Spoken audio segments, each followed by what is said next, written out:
20e dimanche du temps ordinaire. Pour ceux qui t'aiment, Seigneur Dieu, tu as préparé les biens que l'œil ne peut voir. Répands en nos cœurs la ferveur de ta charité, afin que, t'aimant en toutes choses et par-dessus tout, nous obtenions de toi l'héritage promis qui surpasse tout désir. Première lecture, lecture du livre de Jérémie, chapitre 38, versets 4 à 10.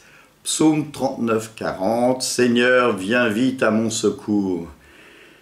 Deuxième lecture, lecture de la lettre aux Hébreux, chapitre 12, versets 1 à 4. Évangile de Jésus-Christ selon saint Luc, chapitre 12, versets 49 à 53. Alléluia, alléluia, mes brebis écoutent ma voix, dit le Seigneur, moi je les connais et elles me suivent. En ce temps-là, Jésus disait à ses disciples, je suis venu apporter le feu sur la terre. Et comme je voudrais qu'il soit déjà allumé. Je dois recevoir un baptême, et quelle angoisse est la mienne jusqu'à ce qu'il soit accompli. Pensez-vous que je sois venu mettre la paix sur la terre? Non, je vous le dis, mais bien plutôt la division, car désormais 5 hommes de la même famille seront divisés, 3 contre 2, 2 contre 3. Ils se diviseront. Le père contre le fils contre le père, la mère contre la fille contre la mère, la belle-mère contre la belle-fille et la belle-fille contre la belle-mère. Acclamons la parole de Dieu, louange à toi, Seigneur Jésus.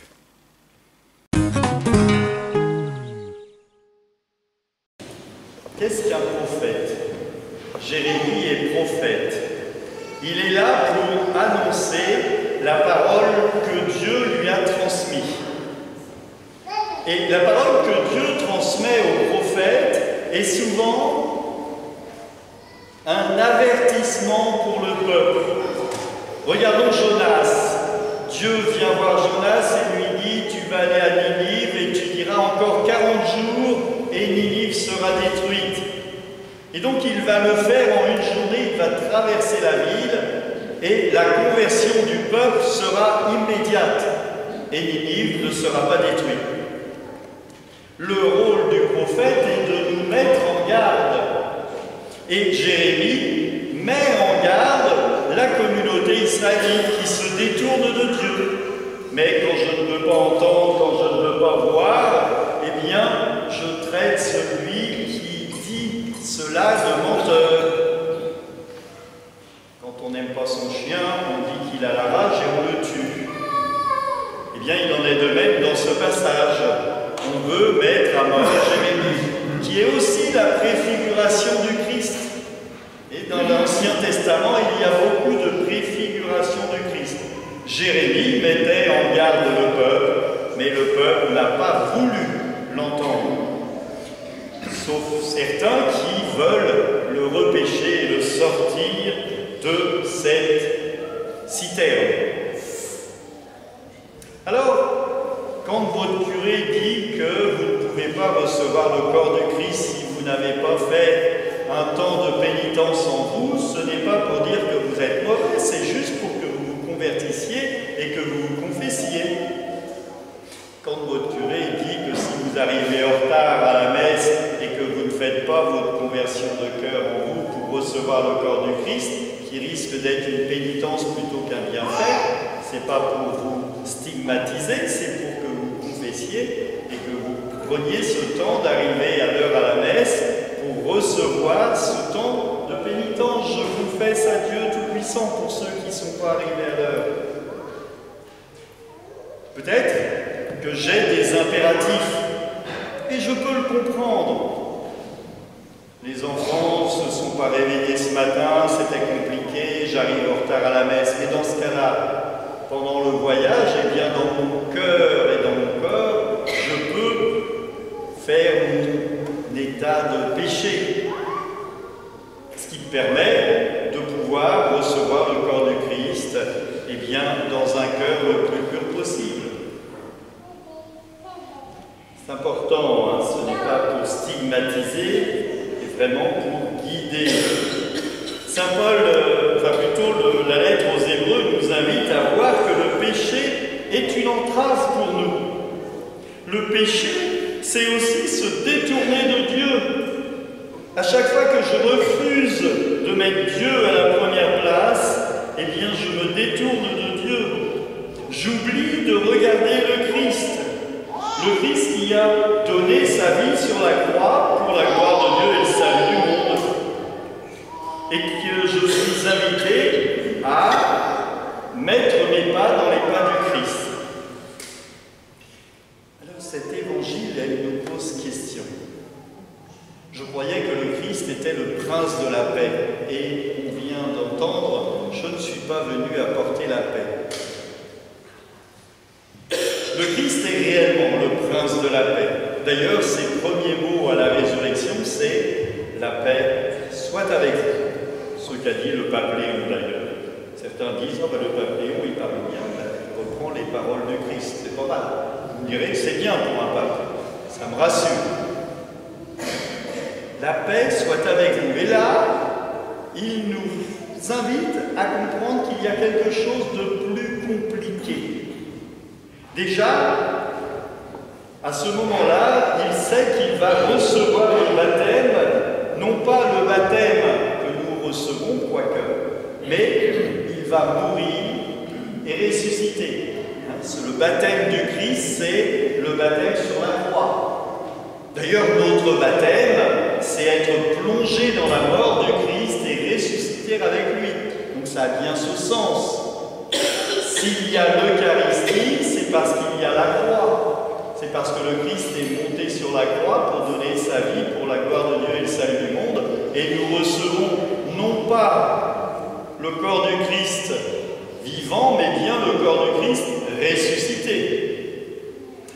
Et là, il nous parle d'une division.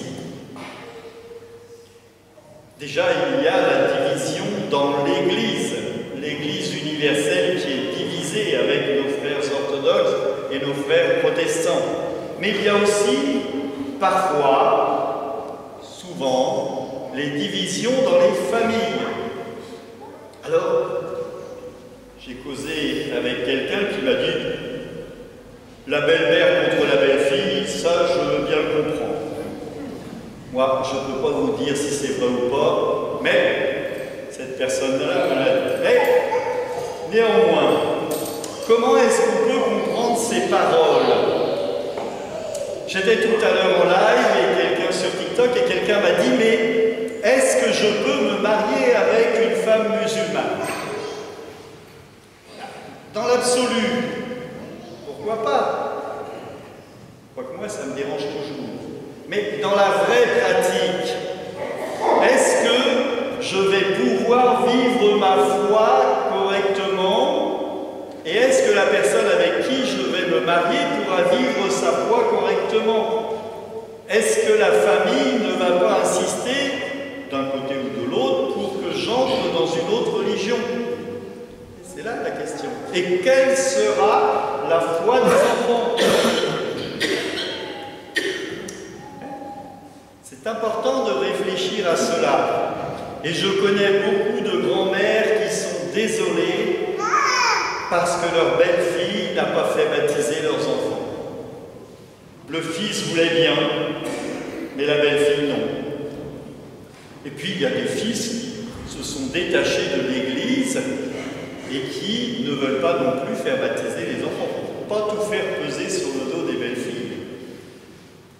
Néanmoins, on voit bien que dans la famille, ma foi, si je la vis réellement à la suite du Christ, peut poser des divisions dans la famille. Mais est-ce qu'il ne faut pas... Alors est-ce que je dois devenir mièvre et dire oui à tout? Oui, alors je ne suis pas allé cette année à la messe de Noël de mon père parce que j'étais dans une famille où il n'y allait pas. Pourtant, l'église était à 100 mètres. J'aurais pu dire je vais à la messe et je reviens dans 1h30, 2h, mais je ne l'ai pas fait. Pour pas déranger. Est-ce que c'est vraiment être chrétien, cette façon de faire?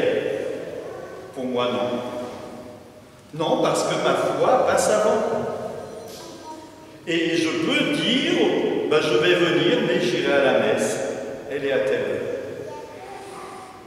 Peut-être que vous avez des invités ce midi. Alors la messe se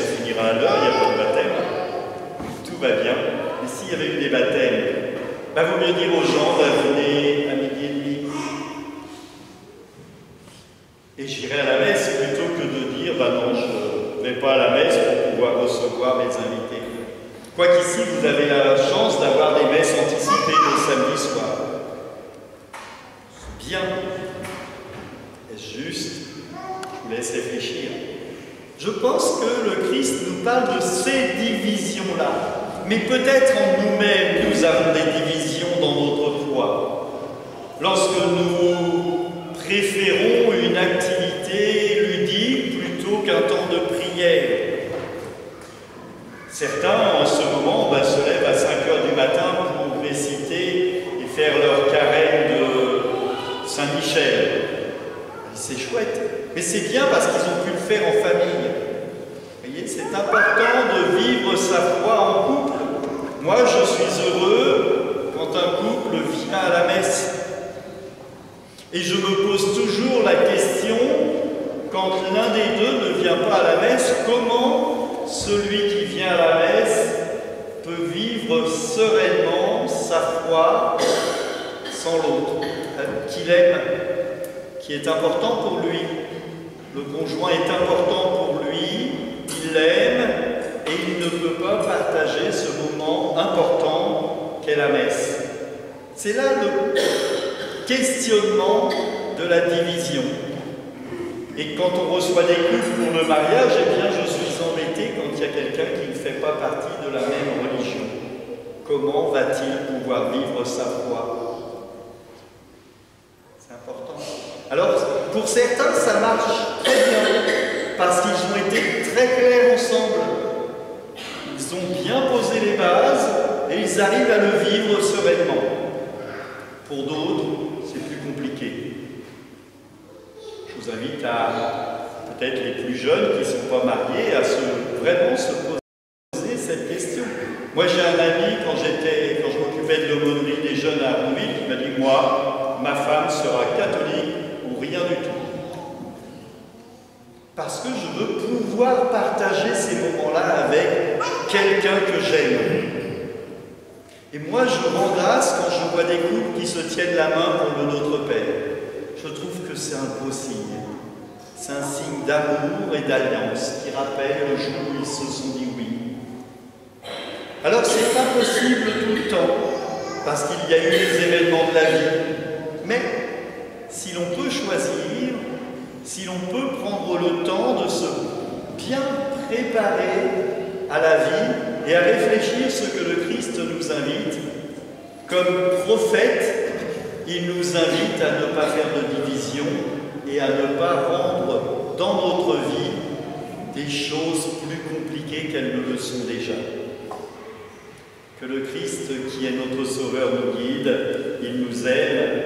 On pourra prier pendant toute cette messe pour ceux qui ont plusieurs dizaines d'années de mariage, rendre grâce pour cela, et puis pour tous ceux qui essayent de se préparer à un mariage, que leur choix soit bien réfléchi et qu'ils soient heureux aussi dans leur vie. Amen. Par ces sacrements, Seigneur, tu nous as unis au Christ et nous implorons humblement ta bonté. Sur la terre, transforme-nous à son image, pour que nous puissions partager sa vie dans le ciel par le Christ notre Seigneur. Amen. Que Dieu Tout-Puissant vous bénisse tous, le Père, le Fils et le Saint-Esprit. Allez dans la paix du Christ, nous rendons grâce à Dieu. Bonne journée, bonne semaine.